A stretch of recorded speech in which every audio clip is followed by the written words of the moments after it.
जेटेट यानी क्या, तो झारखंड एलिजिबिलिटी टेस्ट।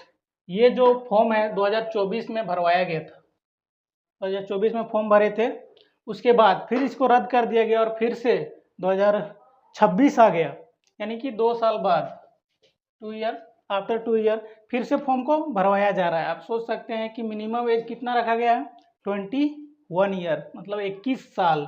आप अगर किसी भी सरकारी एग्जाम भरते हैं कुछ कुछ छोड़ के, तो वो लिटरली कितना, तो 18 ईयर्स में आप भरने का ऑप्शन मिलता है कि कोई भी एग्जाम, जैसे सरकारी एग्जाम है वो 18 ईयर में वो भरने का ऑप्शन दिया जाता है। लेकिन आप सोच सकते हैं कि यहाँ एलिजिबिलिटी टेस्ट है, ये कोई नौकरी नहीं मिल रहा है, ठीक है, एलिजिबिलिटी टेस्ट है, उसमें भी 20 ईयर मतलब 21 साल उम्र रखा गया। आप सोच सकते हैं, यहाँ तक कि जो हमें वोट देने का जो अधिकार है वो 18 साल के बाद हमको वोट देने का अधिकार है।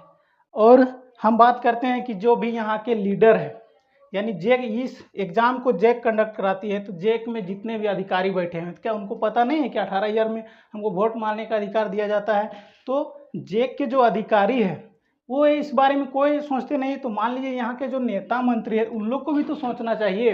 ये जो जेक का जो नोटिफिकेशन आया उसमें सबसे पहले नेताओं और मंत्रियों को दिया जाना चाहिए कि यहाँ के जो भी नोटिफिकेशन आता है सबसे पहले उन लोग को पढ़ना चाहिए कि यहाँ के झारखंड राज्य के जो स्टूडेंट है उन लोग के हित में हो रहा है कि नहीं। तो सोच लीजिए, नेताओं को स्टूडेंट से वोट चाहिए लेकिन उनके भविष्य के बारे में कुछ नहीं सोचता है। यानी 18 साल में उनका वोट ले लिया, नेता मंत्री बन गया, लेकिन उसको जो एलिजिबिलिटी टेस्ट है उसके लिए 21 ईयर निश्चित किया गया है। आप सोच सकते हैं कि जितने भी गवर्नमेंट जॉब है वो 18 ईयर रखा गया है, और यहाँ जो झारखंड में है वो 21 साल में वो इस फॉर्म को भर पाएगा। और जेटेट जो है, अभी जो डीएड या फिर बीएड किया होगा उसका उम्र 18, 19 या 20 वर्ष हो रहा होगा, तो आने वाले 10 साल में उसका उम्र 28, 29 और 30 हो जाएगा।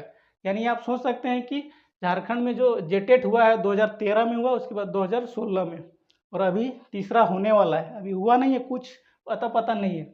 यानी कि 10 साल का एवरेज मान के चलिए कि 10 साल के बाद एक जेटेट होता है। तो आप सोच लीजिए, जिसका अभी उम्र 18, 19 और 20 हो रहा है, आने वाले टाइम में उसका हो जाएगा 28, 29, 30।